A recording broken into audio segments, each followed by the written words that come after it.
Live from the Zoom studios, the 17 and Me Show, starring Ambassador Jeff Rivero, inviting you to join our special guest, Danni Washington, founder of Big Blue News. And here we go!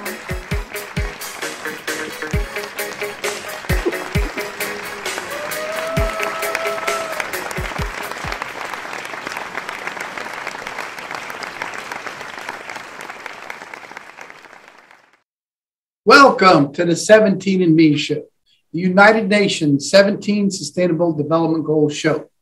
I can't wait to interview our next guest, Danni Washington, the creator of Big Blue and You. She's also on many STEM programs, science, technology, engineering, and math, and just created a new business called Mocha Mermaids. Speaking of mermaids, where do mermaids keep their money? In the sandbanks. Why don't pirates like the alphabet? Because they keep getting lost at sea.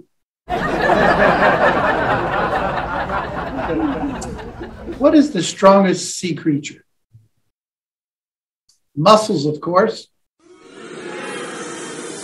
Whoa, next time I hear those boos, no more free tickets for you. And finally, you've heard of, what do you call a cow with no legs? Ground beef. But I got one better than that. What do you call a horse with no legs? A seahorse. Well, we're going to have Danni Washington out here in just a moment from Big Blue and You. But first, here's a commercial break from the United Nations 17 Sustainable Development Goals. See you back after the break.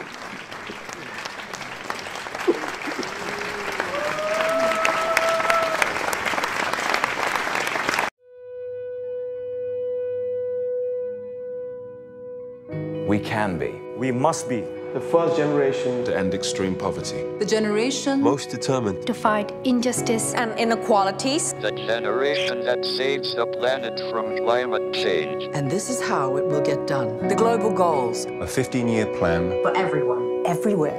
With no one left behind. We will live in a world where nobody anywhere lives in extreme poverty. Where no one goes hungry. Where no one wakes in the morning asking if there will be food today. We will live in a world where no child has to die of diseases we know how to cure. and where proper health care is a lifelong right for us all. We will live in a world where everyone goes to school. And education gives us the knowledge and skills for a fulfilling life. We will live in a world where all girls and all women have equal opportunities to thrive And be powerful and safe. We cannot succeed if half the world is headed back. We will live in a world where all people can get clean water and proper toilets At home, at school, and at work. We will live in a world where there's sustainable energy for everyone. Heat, light, and power for the whole planet. Without destroying the planet. We will live in a world where economies prosper. and new wealth. Lead to decent jobs for everyone. And we will live in a world where our industry, our infrastructure, and our Best innovations Are not just used to make money, but to make all our lives better. we will live in a world Where prejudices and extremes of inequality Are defeated. Inside our countries And between different countries. where people live in cities and communities that are safe, progressive, and support everyone who lives there. where we replace What we consume. Planet where we put back what we take out of the earth. We live in a world that is decisively rolling back from climate change. where we restore and protect the life in our oceans and seas. will restore and protect Life on land. The forests, animals, The earth itself. with peace between and inside countries. where all governments are open. And answer to us for what they do at home and abroad. And the justice rules. With everyone equal before the law. Where all countries and we their people Work together. partnerships of all kinds To make these goals a reality. the United Nations global goals for sustainable development. Let's get to work. Let's make it happen.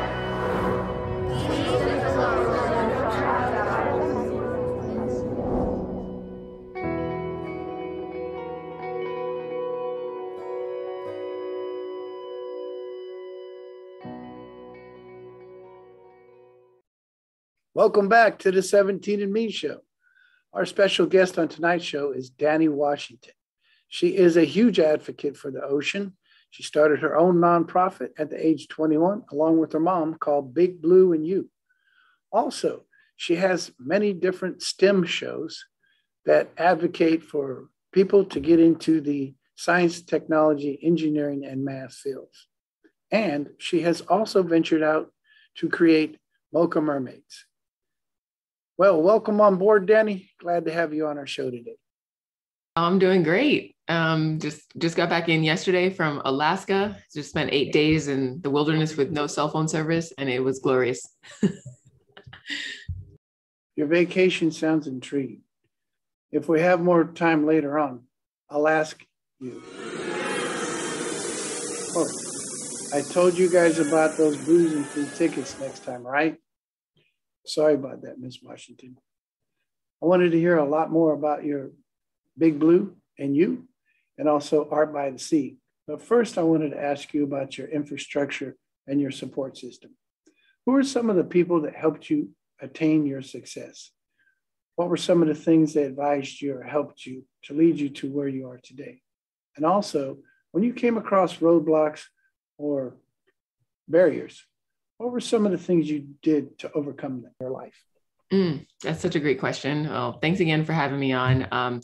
That's an important one, because I think when someone decides to pursue their passion, a support system, infrastructure, in their lives is really incredibly important. And I definitely, my very first, building blocks, my foundational, experience in my life is through my mom and my parents and the rest of my family. Having that support system from the jump has been the most integral part of why I do what I do. My mom saw that I had a passion when I was really little, and not everyone has that, that insight at that time of their lives, but some people do. And it's never too late to figure out what your passion is. But I knew from a very young age that the ocean was it for me. I wanted to be in it, on it, around it as much as possible. So I remember my dad explained to me when I was probably around 7, 8 years old, that the job that you want to do if you want to work in the ocean and around the ocean will be marine biology. And so from there, it kind of clung on to that idea and worked my way through high school, went to an amazing marine science magnet program that offered lots of courses, field trips, and experiences that truly changed my life. By the time I was 17 and I just graduated, we went to South Africa, a group of 8 students from my high school, and we got to experience field research for the first time with a master's student named Neil, who was studying great white sharks. So we were out on these small little boats in the middle of False Bay looking at these 19-foot sharks coming swimming by our boats. It was incredible. So from then on, I knew I was hooked on citizen science as well as travel. And so from there, I really just thanks to my family and them, believing in what I wanted to do, not always understanding it, because some of my family still thinks I'm nuts for wanting to dive with sharks and do all these crazy things, but I just love adventure. And so with the ocean being so vast and large, and we've only explored, less than 5% of it, there's so much to see. So that drive and that insatiable, just craving of exploration, it never dies within me. I can't help myself. I love it so much. So yeah. So by having that, and it doesn't always have to be family that offers infrastructure. It could be mentors. And I've had lots of great mentors throughout my career at different stages who have shown me opportunities, who have seen my talents and believed in what I was trying to accomplish and did everything in their power to help and to support, not running the course for me, but showing me a way, showing me alternative options and, opportunities. And I'm so forever grateful to all the mentors who have helped me throughout throughout my life. It's fantastic to hear that so many people played a supportive role in your life. I'm sure you picked up a lot of friends along the way too. Yeah. I know they're very proud of you and where you're at in your mission today. Can I ask you, when did you figure out When did you understand your mission for the ocean and also for educating children? When did they come together for you? The vision and mission of what I do today kind of blossomed after undergrad. So I went to University of Miami, received my Bachelor of Science degree in marine science and biology. And from there, after going through lots of internships and volunteering with scientists, I understood that there was definitely a major gap in communication between the academia and the science, community and the general population. People who don't have a science background, who have never had interest in science, they didn't know, or still a lot of folks are uninformed, and they just need more information presented in a way that's understandable for them. And so I felt inspired to want to create that bridge. And through my individual work as a TV presenter and host, I love that work because I get to interact with scientists and brilliant people in all different disciplines of STEM and help explain exactly what they do. And I do that in front of the camera. And then on a community level, Big Blue and You is a nonprofit that my mom and I co-founded back in 2008. And that was built and created solely for young people and creating opportunities for them to connect with the ocean using art, science, and media.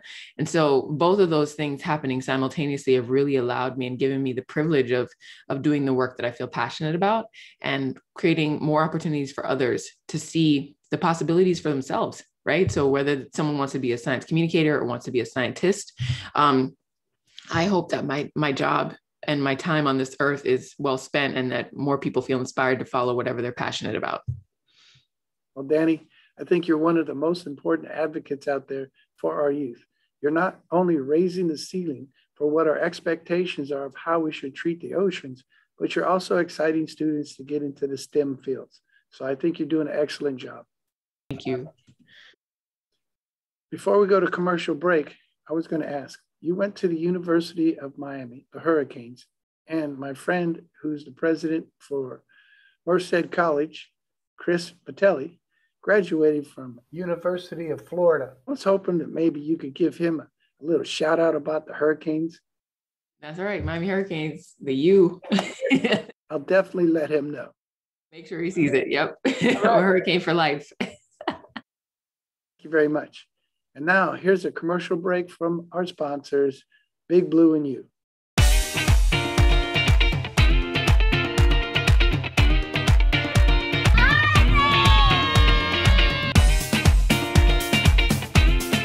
My name is Danni Washington, AKA the Mocha Mermaid, and today we celebrated our 7th annual ArtSea Festival here at historic Virginia Key Beach Park in Miami, Florida, and we had the best day ever. This festival is all about celebrating the ocean and it's all of its wonders and beauty, and we did that using art and science. Welcome to historic Virginia Key Beach Park, founded August 1st, 1945.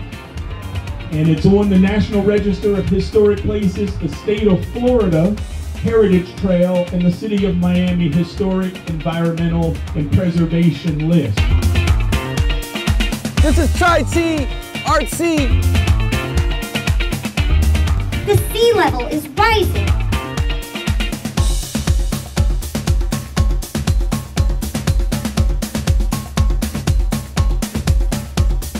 I think everyone should care about the ocean because ocean is life.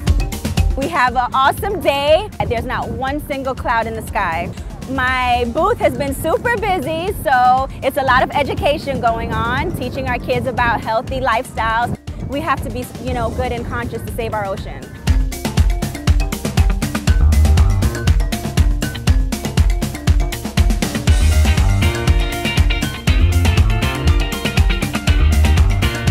I think the biggest thing is being the ocean's advocate. If you love the ocean and you feel passionate about either whether it's water sports or the animals in the ocean or cleanliness of the ocean, you can be that advocate. You can talk about it. You can wear it on your shirt. Anything possible just to make sure that everyone hears that message. I can inspire other people by telling them what effects trash has on the ocean.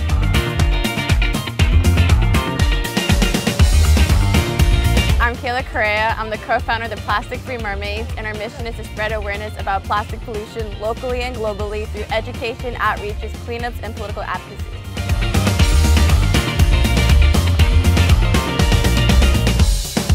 firm believer that education is the key towards conservation. If you have a voice, you have a platform.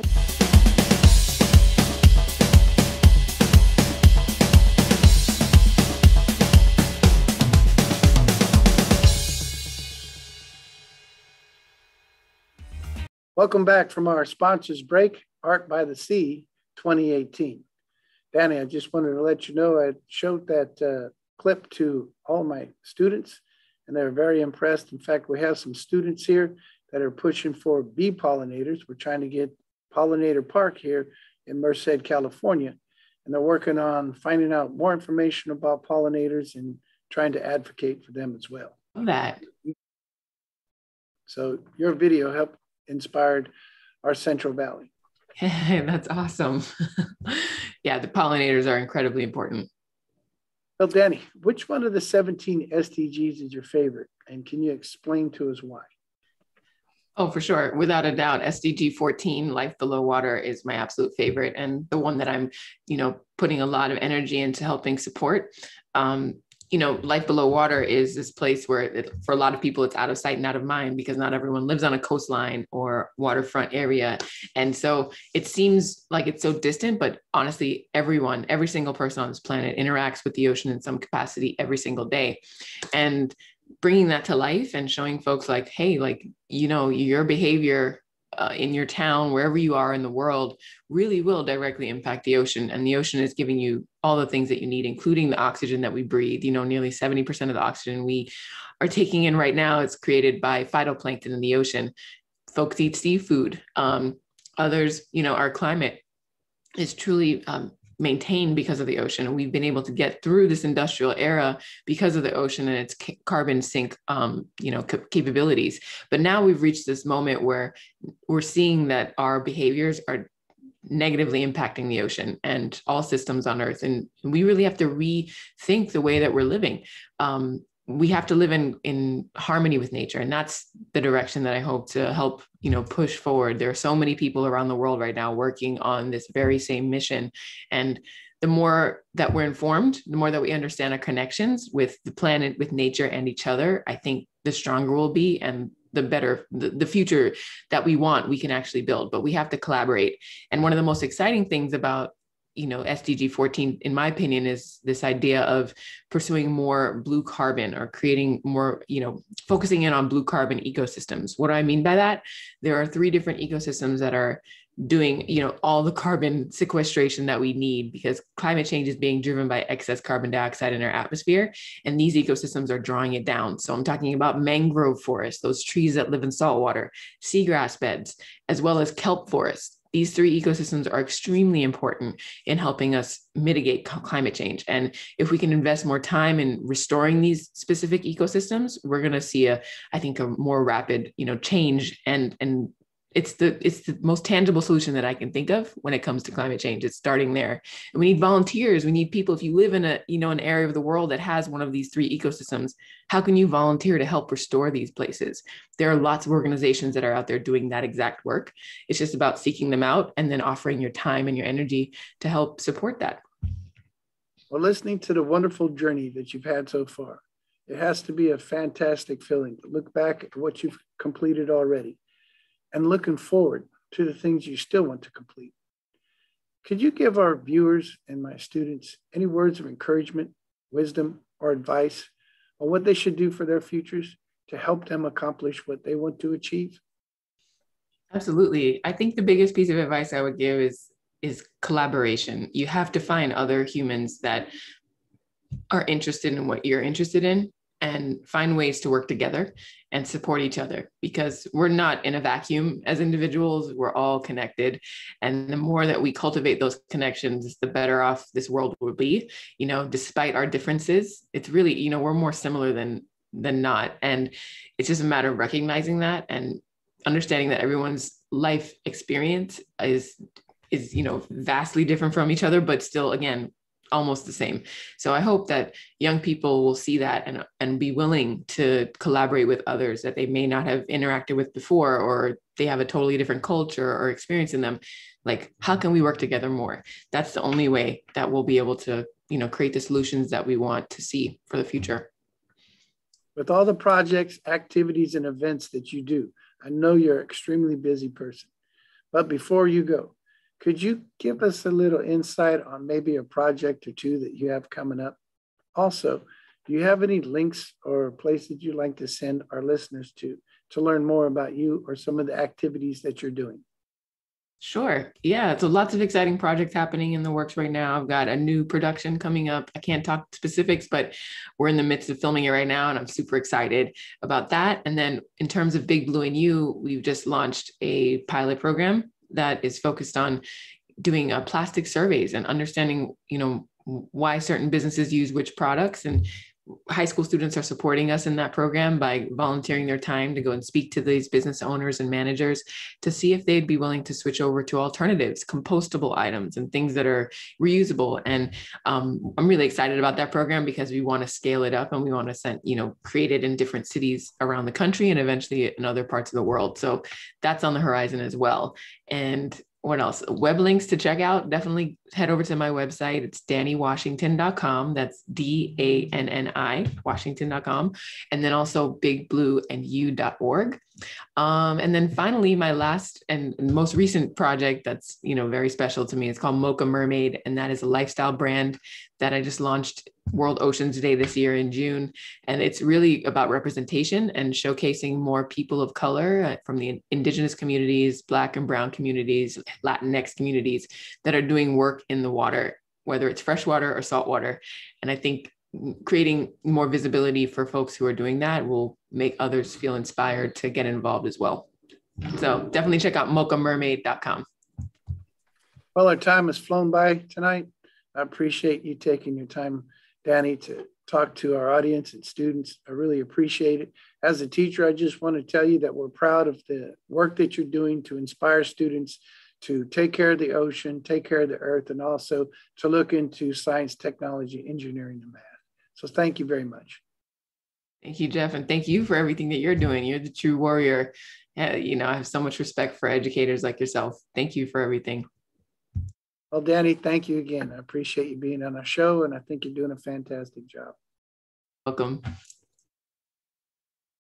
If you'd like to learn more about the 17 Sustainable Development Goals, or you'd like to teach it in your classroom, please go to teachsdgs.org.